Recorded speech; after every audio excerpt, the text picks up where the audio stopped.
Hello and welcome to the CAPE podcast. CAPE standing for the Child Abuse Prevention and Education Podcast. My name is Kristi McVie and I am an ex-West Australian police officer who spent 10 years with the police where I was trained as a specialist child interviewer and a child abuse detective. This podcast is all about sharing what I learnt, saw and knew whilst investigating child sexual abuse in the police force. It is also about sharing the knowledge that I gained in that time that helped me with my own parenting of my then 2-year-old daughter. My mission is to help share my knowledge and to help you in your role as parents to keep your kids safe, along with guest experts in the field of child abuse prevention and education, both in person and online. Thank you so much for joining in on the fight to prevent child sexual abuse. Your kids will thank you for it. Alrighty, thank you so much, Paul, for jumping on and joining me on my podcast this morning. It's really interesting because we met very interestingly through mutual, I was doing a presentation at a school where you were also presenting, and we worked in a similar field. So we never met as police officers. So I'll get Paul to introduce himself, but Paul is from Surf Online Safe, and basically he's a leading expert. Do you like being called expert? No, I don't like being called expert. He's the leading presenter on cyber safety and online safety in Western Australia. Has been on on TV, been on a documentary called Mirror Mirror. I'll get you to mention a bit about that as well. But yeah, Paul, it's really awesome for you to come on, and it's awesome to be in this field with you because you're such an amazing human. And now, last year, what did you win? WA West Australian of the Year? Or was that your official title? Yep. Yeah, a bit of a mouthful. So yeah, thanks, Kristi. Thanks for the opportunity to speak to you, and hey to your listeners.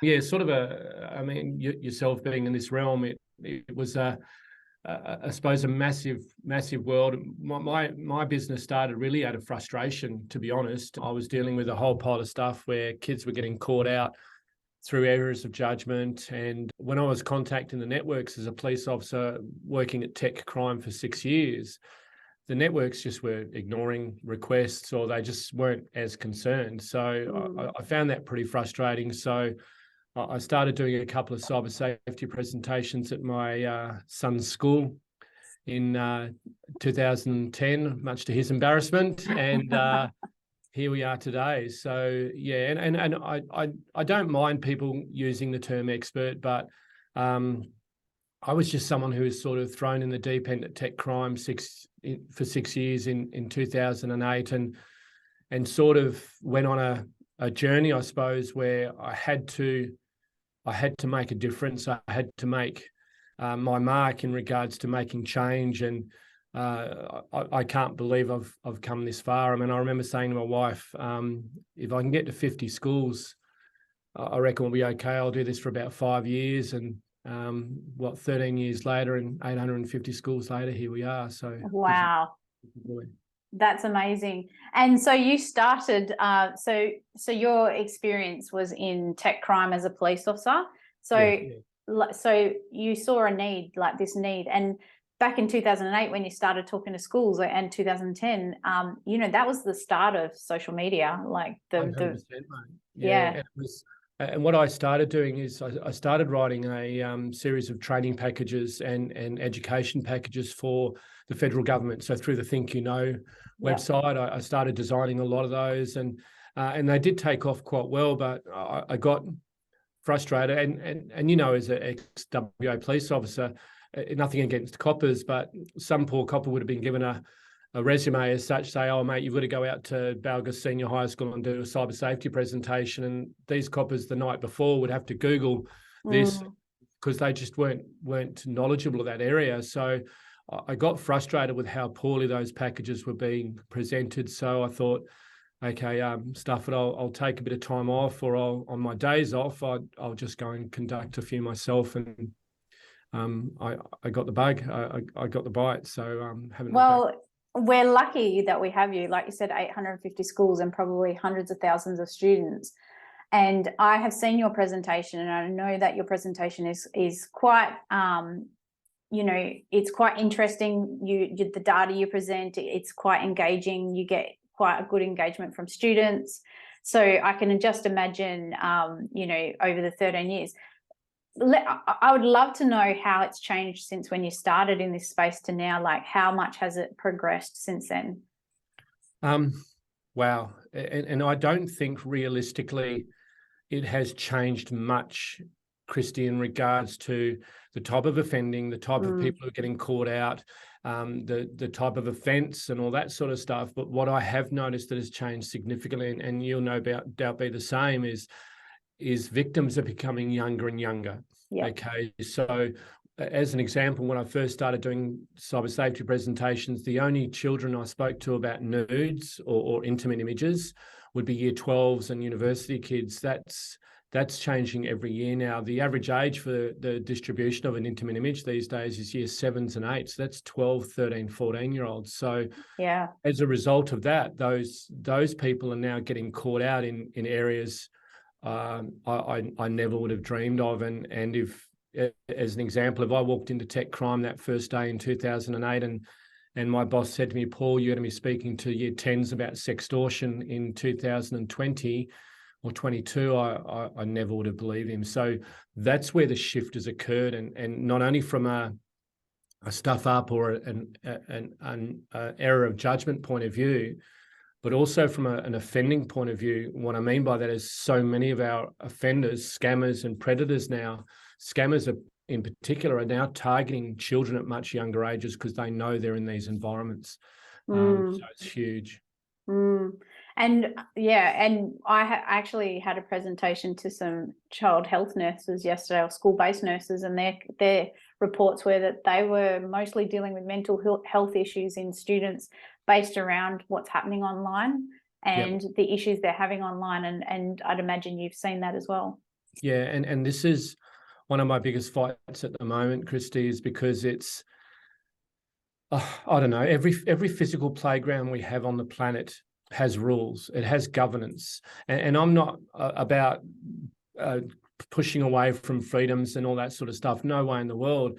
But I get frustrated, and I've continued to be frustrated now for 14, 15 years at the coalface of online juvenile crime, is the fact that the creators of our playgrounds just aren't abiding by the same sort of rules. There's no governance. So people say so often, well, hold on, what's wrong with people? Why are these kids making stupid errors of judgment? They're idiots, blah, blah, blah. I push back on that because, yes, don't get me wrong, we still need to educate in regards to assessing risk, but hold on, give them a hand, because if you play in a physical playground at a school, that's been designed by an engineer.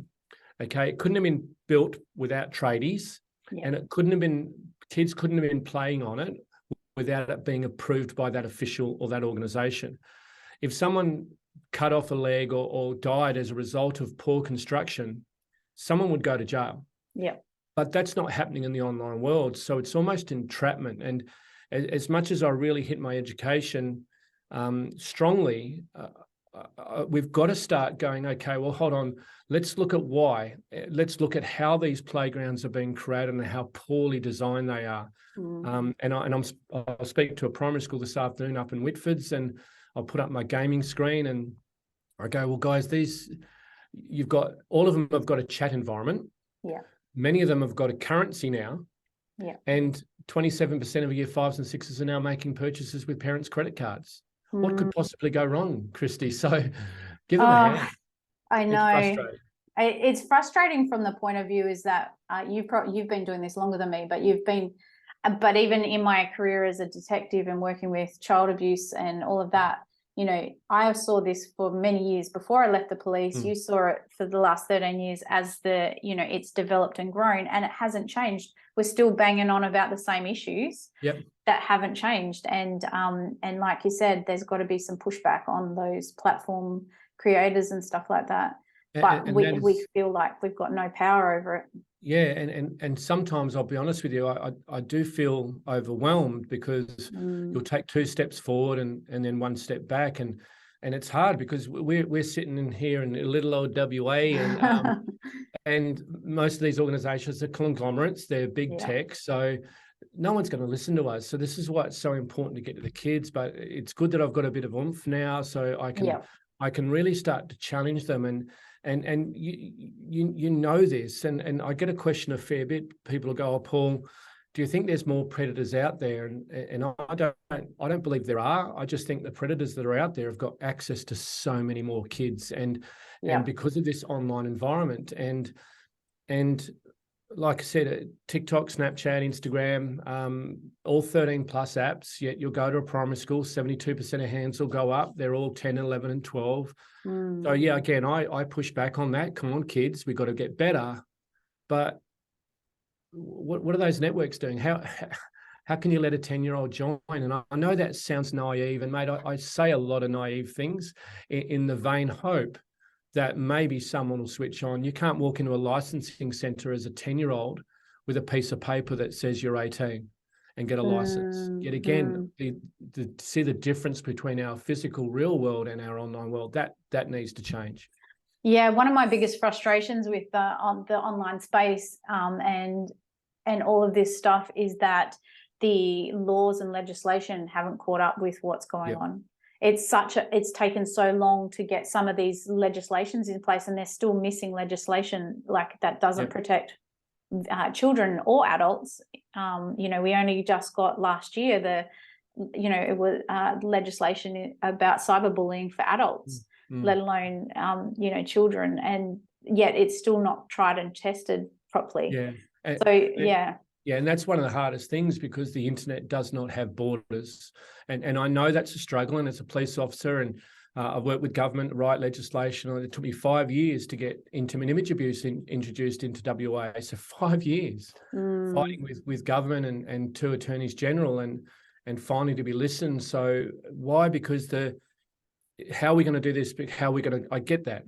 It's hard to identify or trace or even arrest an offender who might be international. But that doesn't mean we just shouldn't deal with it. We can't keep pushing the onus back to the victims of crime to look after themselves. And it's an interesting point. We talk about why legislation hasn't caught up. Again, the vast majority of our social networking apps and the vast majority of our online environments are US-based. For one simple reason: Section 230 of the Telecommunications Act over there in the US in 1996. An owner of a chat environment was being sued by a celebrity because something was said about that celebrity on his platform. So at that stage in 1996, AOL and chat sites were all deemed as a publisher. Okay, so you can't post anything on the front page of the West Australian, or apparently, without researching, because that paper would get sued. So you've got to be careful. So what happened is they rushed some legislation through, Section 230, saying, well, okay, anyone who's the creator or the creator of an online environment can't be held civilly or criminally responsible for what's posted on their networks. And that simple piece of legislation, as basic as it sounds, is why one of the main reasons we're facing these issues today is because that annulled the need for moderation. I don't need to moderate what's being said because I can't be held liable. That person sue the person who said it. That is holistically wrong. And as a result of the lack of moderation, it's been a free-for-all.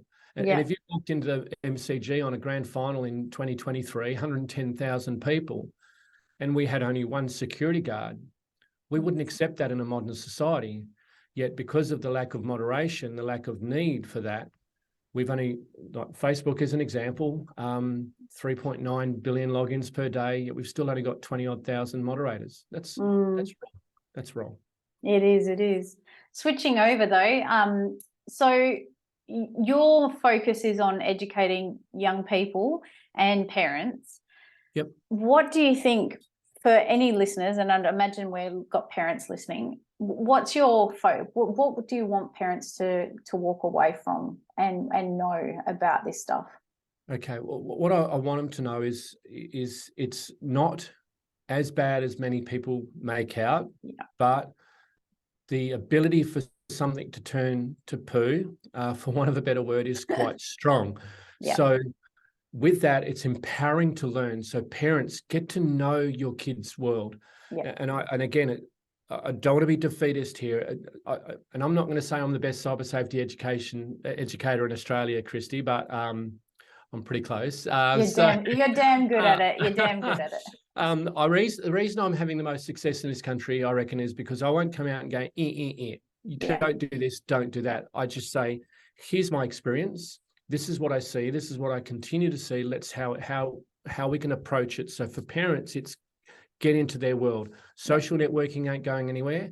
Gaming is not going anywhere. So let's learn, get into their world, talk to your kids, conversations, get resources. The eSafety Commission have some great resources. Beacon, the cyber safety app, is a great resource for parents to sit down and go, okay, let's get to know our kids' world, what's happening. We've also got, I think as well, obviously some good resources, but just simple little areas where we can get the knowledge.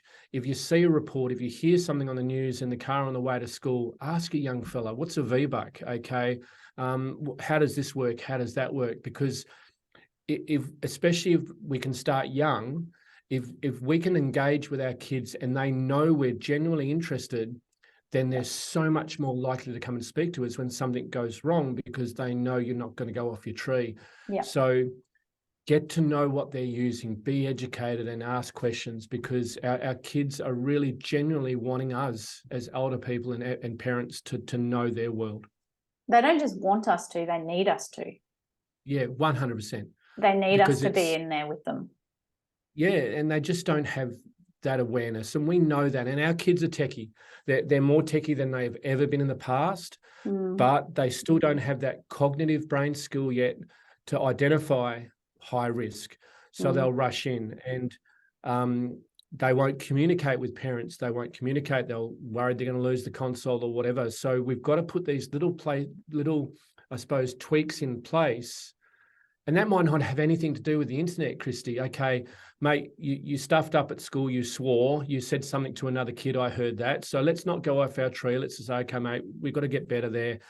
Let's punish, let's take this off, we'll take that off in regards to losing stuff, but let's move forward. Let's not harp on about it, because then if a kid stuffs up online, they're more likely, like I said, to come and speak to you. You're of the same opinion as I am, because all of these things are teachable moments, or something that and a teachable experience where we can then learn from it, because how we go forward from there is that we can help kids learn how to be adults. Like, I have this saying, right? Our job as parents is to bring up kids that can contribute to society and aren't assholes. That's my saying. And that's from, basically we want kids who can help it and be contributing and be good people and not be an asshole about it, and that's what our job is as a parent. And that means that we have to not treat them like this, that everything they do is wrong, because everything is an experience. Yeah. And we learn from our stuff ups. And this is what I think so many people forget, especially some people in education, is, they're idiots, they're irresponsible, they shouldn't be doing this. I get that. I get that 100%. Don't get me wrong, but you learn from your stuff ups, and if we can minimize a stuff up from being a massive one to a smaller one by education and introducing little key factors, moderation, rules within the house, phone contracts, blah, blah, blah, then we're going to have a much better way of responding to those. And this is where it's the best way. The key education now is, okay, this is their world, let's embrace it. But again, that's not a free for all. You can do what you want, but let's walk before we run. Okay. And it's a simple equation is, I quite often have parents say to me, oh, my kids aren't having phones at all. My kid's 17, 18, they don't have a phone. And believe me, when I was working at Tech Crime, my kids, I wanted to lock them in a cupboard. Okay. No, you're not going anywhere near the internet. He's 24 after what you saw. But I pushed away from that now. Okay. So let's introduce slowly. And I'm not saying give your 4-year-old a mobile phone of their own, but if you've got a 12-year-old in the house, okay, and the vast majority of kids at the age of 12, 13, so year 7, will get their very first mobile phone. Yeah. Okay, so at 12, all right, we're gonna let you use the phone from time to time. Here's a phone. to get you to introduce you to requirements. So you can chat with Nana, you can chat with mum, dad, you can send message to a couple of key mates. Yeah. But now, because they're so young, we've got those rules in place. We can take a phone off a 10-year-old, 12-year-old, 13-year-old quite easily. Yeah. You can't do that with a 17-year-old. More importantly, if we say no, no, no, yeah, by the time your 17-year-old or 16-year-old does get a device, they're going to be in the deep end straight away. And they don't have that culture of appropriate use. So, and that's my big argument. Let's just push that culture, because in the meantime, I now fight in the background to get the networks to get better, the device manufacturers to get better, to assist parents. This is no longer just our job. And this is no longer just a kid's job to be cyber safe. We've got to get better, because the worlds they're playing in, it's entrapment. Yeah. It's almost entrapment. I also feel like, you know, I'm a parent, you're a parent, you've had 3 kids who are obviously in their, you know, 20s now. Are they all in their 20s yet? Oh, I only got one. I got one. Oh, you got the one. Yeah. I've 23, yeah, 22. So he's made it almost. He's you've, you know, helped him grow up to be a contributor and not an asshole. I've got a 15-year-old and all an asshole at the moment, but anyways, we get there. No. 15 hey, that's it. We all go through it. Oh, we do. And again, we did the same. We were the same, weren't we? I mean, there were times where I'd want to strangle my mum, and mum would want to strangle me. And I think we forget that sometimes. Oh, no, I remember very clearly about my being 15 and, you know, but at the same time, you know, my daughter actually said to me recently, she said, Mum, I'm so glad that you were as strict as you were, and you helped me, because I was less exposed to things that my friends were exposed to at a younger age. She goes, I actually learned how to handle situations better because you coached me through it, and then I was able to help my friends, because, you know, she's 100%. Had friends who've sent nudes and they've been shared. She's had friends who've been groomed online. She's had all of these people, and they come straight to her and go, hey, what do I do? Because she's the one who knows how to deal with these incidences without them becoming this big, massive issue. And that's it. It's that balance. It's that approach, that middle ground. Okay, I'm not going to say no to everything. I'm not going to be a real meanie and lock you down and say no. Okay, it's about that guidance, and more importantly, seeing those experiences will help her learn. And this is why so much of my education is based on those experiences for my kids. So I say, this is what I've seen. This is not just some ex-copper throwing out numbers on a screen because I'm getting paid money and this is great. No. The reason I do what I do is because I saw this every day and I continue to see it. Yeah. So here are real world examples, because I guarantee out of the 190 of you I'm now speaking to, there'll be so many of you sitting there going, oh, that won't happen to me. 100% wrong. Okay. So let's, parents worry. We fear as parents because we've already got a preconceived fear in our head in regards to, okay, when I say parent session, your child might be in a bathroom making errors of judgment. The first thing parents go, oh my God, my kid's sending nudes. No, that could be using an app you might not let them use. That could be chatting with their first boyfriend innocently. That could be interacting with mates you don't approve of. And yes, then it could be the worst case scenario, sending a nude. So we've got to really continue to have these conversations about, look, love, I'm not saying you're going to do it, but I don't want a phone in the bathroom, because imagine if you accidentally took a photo of yourself without anything on, and that got out to your mates. I'd never do that, Mum. I know, love. I know you wouldn't. Yeah. But what if? Meet me halfway. Phone on the kitchen counter. If you want to listen to music, you can take your speaker in. Yeah. Okay, you can stream. So. And when you started that little conversation about your girl, it reminded me a fair bit of how to say those rules in place. I survey a lot of my kids, Kristi. So I've surveyed over 30,000 children in Australia. And my last lot of surveys came out of, I found a whole pile of kids, or messaged a whole pile of the kids I used to speak to at 5 of my schools, who are now at 3 universities across WA. So I sent them a whole pile of messages saying, look, can you partake in a survey for me? So I surveyed 800 kids, well, adults now, and 19 to 22-year-olds.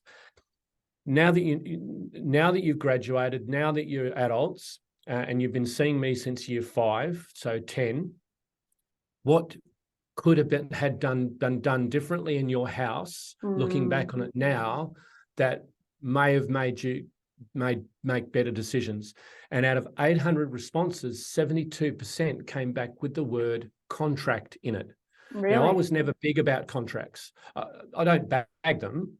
With the right education, the home, the right rules in place, we don't really need one. But now I push contracts, so a mobile phone contract and a social media contract, because hey, for those parents who are listening who may have a 12 or 13-year-old, she or he's going to go, I'm not having a bloody contract. That's my friend ridiculous. doesn't have to have it.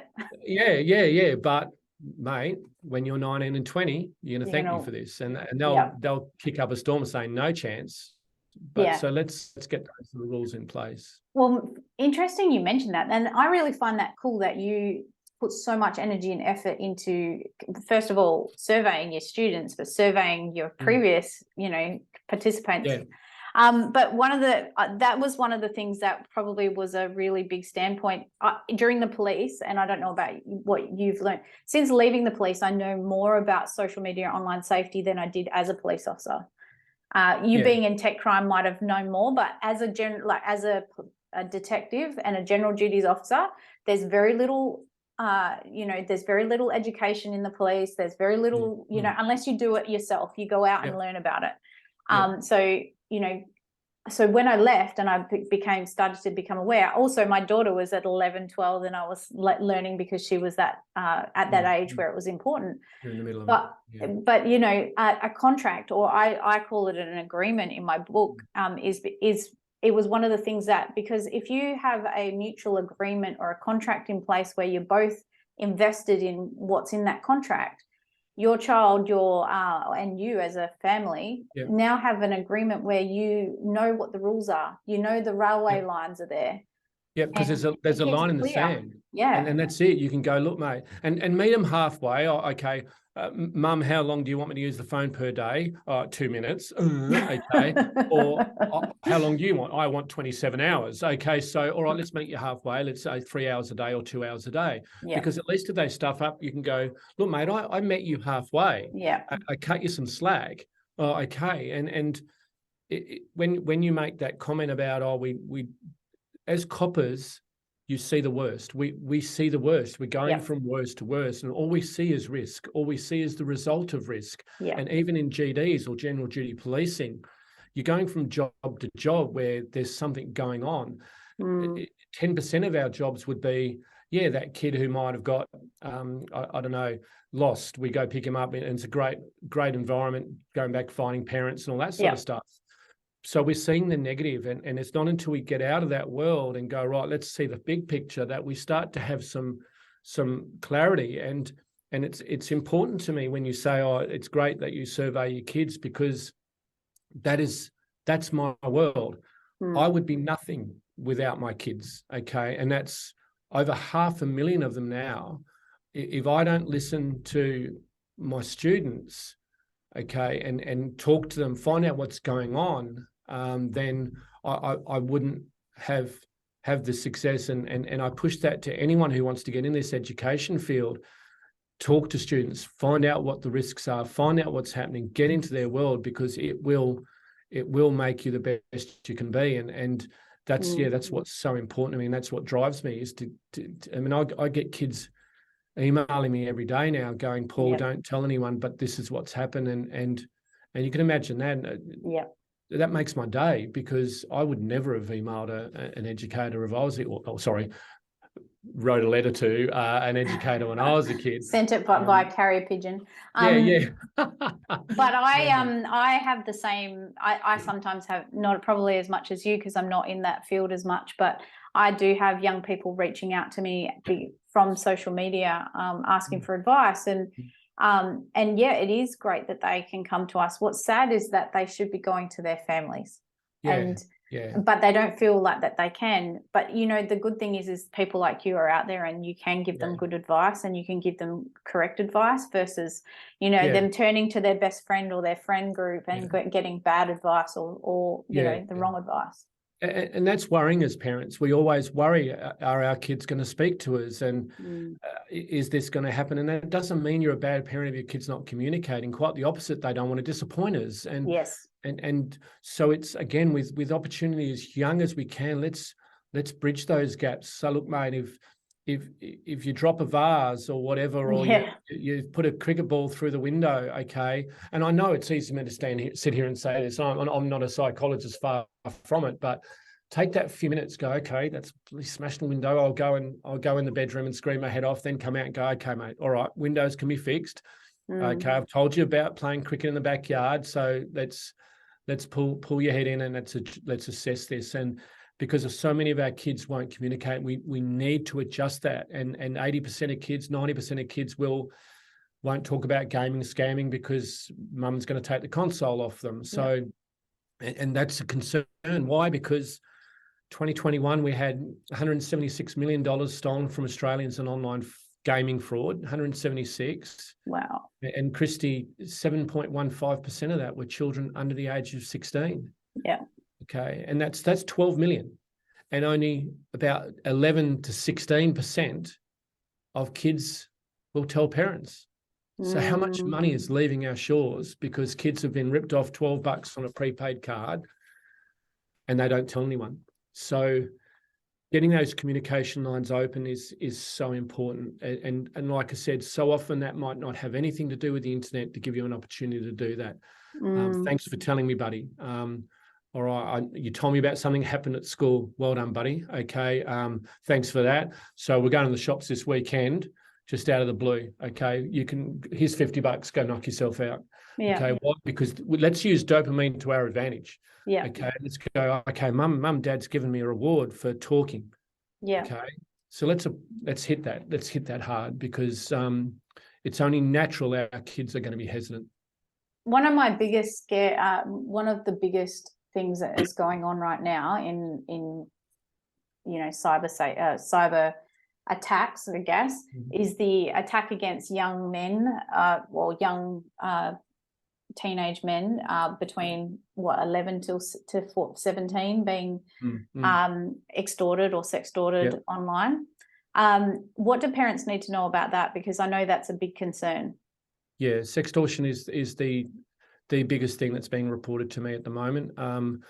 And I personally have seen an 1,100% increase in the last 5 years of reports to me. When I first started taking these stats and taking these reports, I only had 3 kids speak to me in 2015-16. I had 247 last year. And Kristi, I've already had 36 this year. I've had 36 teenage boys contact me from Australia. Paul, this is what's happened. And that's wow. So yeah, sextortion is on the rise again, because teenage boys will not talk. Okay, we're in chat environments. Someone sending a nude on Snapchat, all of a sudden, that young attractive girl says, let's go chat on Omegle or Omegle, and or a chat roulette or a Fring. They're now interacting. That boy will get his gear off, interact in a sexual way. That video will be captured, sent back to him, send me money, or I'm going to send this to your parents. That has risen exponentially. Yeah. Again, because, and this sounds horrible, if I was not an honest person, I'd be sitting on a computer in my office, ripping people off all over the internet, bank account in the Maldives, VPNs, and I'd make $1 million in a year. And that sounds so bad, but the reason I say that comment is because it's lucrative. Yeah. Okay. And the reason our scammers in particular are making so much money is they've identified the shift, and the shift is 92% of adult males, if they get sextorted, 18 and over, they will tell the police. Currently in Australia, under 18s, it's only about 16%. So if I'm a scammer, I'm not going to target adults or kids. So this in particular is a huge area. So again, it's just about conversations. It's about, okay, mate, boys take high risk in their bedrooms. So no devices in bedrooms. I know that's difficult to police, but put rules in place. We can block the internet through our modems. We can put apps on our phones and govern our kids' devices. So let's just put those little rules in place. But sextortion is worrying me. It worries me because we've seen an increase in youth suicide, especially in that age group. And it also worries me because these scammers have identified a vulnerable group of people in our environment. They're, young men are vulnerable anyway because there is this stigma, but there's also a vulnerability there that they were not going to speak up. They're going to just pay, or if they try to get themselves out of it and block and report them to the platform, nothing happens. But also they end up getting their video shared with their friends. Yeah, and this is where it's heartbreaking because, and again, I had a boy 2022 ring me, or 21. He's one of my boys from year 10 from one of my all boys schools. He's a boarder, made an error of judgment on Omegle. Young girl thought she was from Brazil, 16, but she was 23 from the Philippines. She was a scammer, one of 58. And when he rang me, now again, I've been speaking to this young fella since he was year 5. As soon as he rang me in tears, he apologized. I said, "What are you apologizing for, buddy? I'm so sorry, Paul. You told us about this last year and I still did it. I'm so sorry. I didn't listen." And I said, "Mate, no. Bloody hell, you're the victim of a crime here. You've been targeted because of your vulnerability." And this is what I think we forget so often. And yes, I know some people aren't as smart or as concerned about this as they should be. But hold on, let's if we see someone who's been scammed, a romance scam or whatever, let's remember that the people who are doing this are bloody good at what they do. Yes. Okay, they're grooming. They are very good at doing this. So yes, as much as that young fella made a stupid error of judgment, I'm never going to judge him. I'll go, "Okay, buddy, let's move forward." And that's the heartbreak, because his video now, I've found it on 17 websites across the planet, and he's got to live with that for the rest of his life now, that someone might see it. And that's one of the worlds that I really have empathy for our kids, because their stuff-ups go viral. We never had that. Well, exactly. I remind parents all the time, if we're just lucky that we didn't have phones when we were growing up, because otherwise all of our dirty laundry and all of our stuff-ups would be everywhere. And that's one of the things I say, mate. I say, if I had one of these things when I was a kid, I'm not going to be a hypocrite. I would have been in the principal's office 3 or 4 times a year, because we did stupid things. And streaking these days, Kristi, is completely different to streaking when we were kids. I went to Hamilton Senior High School, which is a pretty rough school, and if you lost a bet at our school, you went for a run. Yeah, you had to do a streak down the soccer oval, and if you're sitting there having lunch, you go, "Oh, that kid must have lost a bet." Okay, back to the top soccer goals, back to the bottom soccer goals, and then your mate would have your clothes for you. So we never had cameras. No, but imagine if you did. That's where it stayed.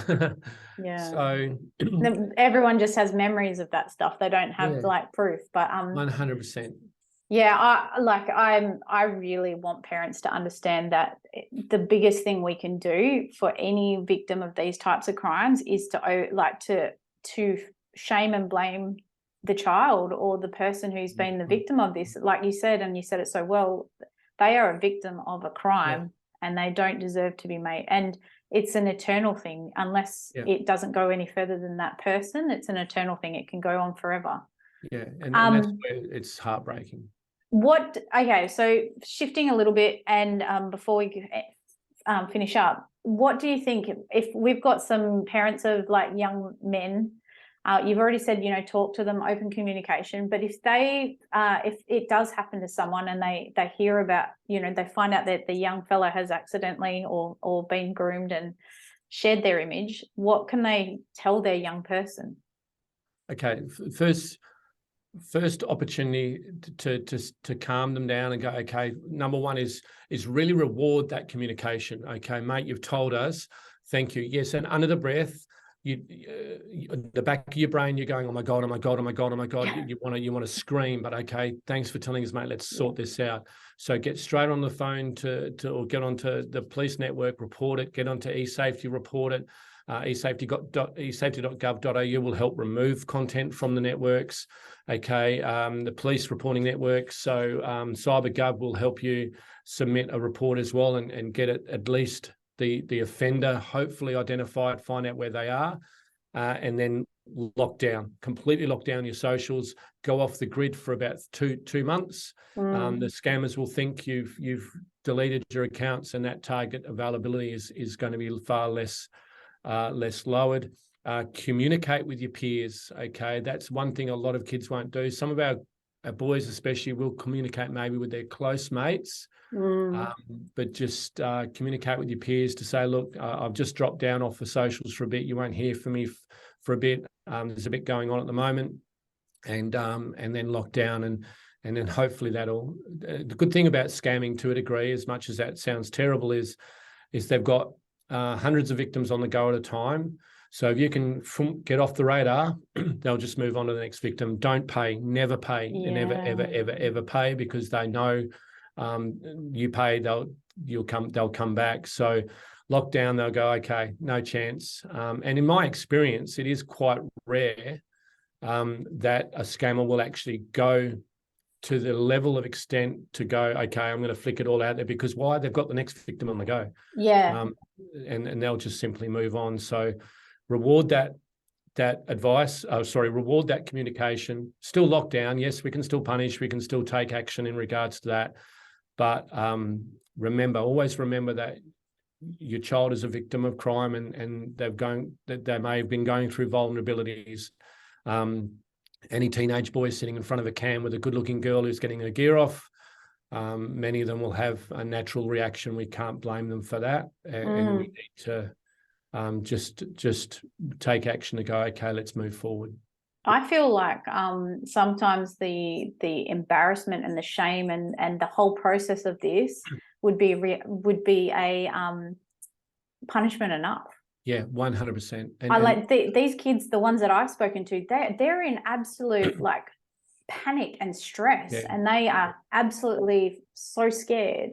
And that is such a big thing for them to go through. I think personally, when I've coached or spoken to young people, I've just gone, you know what you did is, it sucks. Like, you made a mistake, but you know what? You're a good person. You're still a good person. 100%. And that's what I finish off with, usually on a phone call. If it's an email, I'll say, mate, thank you for telling me. Yeah. Thank you so much for having the courage to speak to me. Okay. Because we'll get through this. And we know it. There's that panic straight away. Oh my God, that would be so embarrassing for a teenage boy or a girl as well, to have your content out there for boys. More importantly, it's such a horrific thing, because the first thing you're thinking is, oh my God, I'm going to go to school tomorrow. It's going to be everywhere. And that simple fear, you'd never want anyone to go through that. So let's react, let's respond, let's jump on it. Let's not judge. We can judge later. We can go, no, okay, buddy, we can talk about it later. All right, we can respond later in that regard. Let's deal with your emotional state. Let's deal with your mental health, and let's not jump up and down. And I know, again, it's easy for me to sit here and say that as a parent. It's bloody hard, but we just got to make sure we just approach it the right way, because it's as horrible as that incident will be, it is one of the most tremendous learning curves. More importantly, that boy will have a chance to say to his mates, not tomorrow, not in a month's time, but maybe 6 months or a year, going, guys, this happened to me, please be careful. And that is where we're going to change things, because that learned experience now gives that kid an opportunity to go, you know what, I was not looked after by the internet. And that's the first thing I'll say to a year 9 or 10 group is, kids, I'm not going to bag you, but none of you will realise how poorly you are protected on the internet until something goes wrong. That's when you realise how bad it is. And same with parents, it's horrible. So let's work through this by getting the playgrounds designed more appropriately. They know they've got these scammers on their network, but why do they care? Yeah, well, there's so many things we could talk to, but we'll finish up there. So I have a question for all of my I'll have to get you back on again. We'll talk about something else. For sure. I have a question, and I always tell people, if people knew, or parents knew what I knew, they would do things differently. You've probably already covered a lot of things, but what's something that you wish parents knew that you know? Oh, wow. What I wish parents knew that I know is how little the internet thinks of their kids. Okay, how we are just a number, we are just a data collection point, and how poorly the internet is designed in regards to the ethical design for the protection of users. So with great respect to a lot of parents, we rush in, we just go, here you go, here's Snapchat, and we won't put rules or guidelines in place. So that natural instinct for a child to make an error of judgment, you're on the cliff's edge constantly. So I want parents to know and to be a voice for me and with me to say we are no longer going to accept the poor design of these apps, the poor design of these networks. And when something goes wrong, to blame kids, to blame parents, to blame educators. We need to take ownership, and that's where I want them to know is let's identify the fact that our kids are being targeted, and let's help protect them and push the onus back to these networks to say, you need to do better. This is not just our job. And don't believe these token responses. Zuckerberg sitting in front of a hearing going, oh yeah, we should have done better there, and we're going to do this, we're going to do that. It's all crap. It's just a token response, okay, to address something that they're not going to do. So let's take the power back.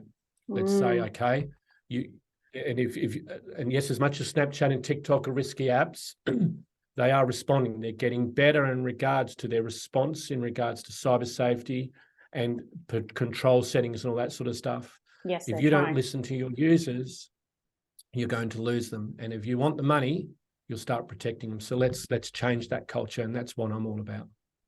Yeah, awesome. Oh, well, thank you so much, Paul, for giving up your time to talk. And I could talk about this stuff all day. I think when you're as passionate as you are about this stuff, you could talk about it, and you do talk about it all day, every day. So how can people follow you? How can people keep in touch if they want you to talk to them about their school or anything like that? Where can they go? Yeah, you can get me on surfonlinesafe.com.au. I'm on Facebook and Instagram as well. So, and all the socials. So I'm never too far away, Paul at surfonlinesafe.com.au. Don't ever be afraid to drop me a line. If I don't get back to you straight away, I'm flat out, but I will get back to you. So, but again, just continue to open those lines of conversations. And it's not just me, it's wonderful educators such as yourself. And we're lucky in Perth here because we've got some amazing people who are doing some amazing work. And let's continue to be at the coal front. And it's great to look back and see parents behind me.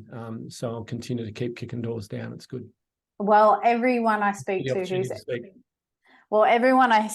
who's ever heard of you speaks so highly of you, and I agree with them. And you're right, there is some really good educators in Western Australia, and most of them are ex-police officers because and a lot of the girls as well, which is great. So I'm a bit of an anomaly between all these roses, but it's good. So and I'm not about competition. I mean, no. Kristi, technically you're a competitor, but here we are chatting. Why? Because we're on common ground. We're all together in this, and that's why collaboration is so important to me. And taking as many fields as we can, and let's, like I said, let's fight this fight. So thanks so much for the opportunity to speak to you, and all the best of luck to your listeners as well, mate. Well done. Thanks, Paul. Thank you for listening to this podcast episode. Education empowers children and empowers parents, and education prevents abuse. That is why I'm here, and that is why you are here. So thank you. If you want any further information or support, follow me on social media, either under Kristi McVie or Cape AU social media accounts. I'll put the links in the show notes. You can also purchase a signed copy of my book, Operation Kids Safe, via the website at www.cape-au.com. Also on my website is a free ebook titled 10 Tips to Keep Your Kids Safe from Abuse, and self-paced courses for parents to help you in your journey of child abuse prevention. Don't forget to join our free Facebook group called Operation Kids Safe Parenting Group. Please see the show notes for any extra information, links, and help should you be looking for extra support. Thank you once again for giving a shit about preventing child sexual abuse. See you next time.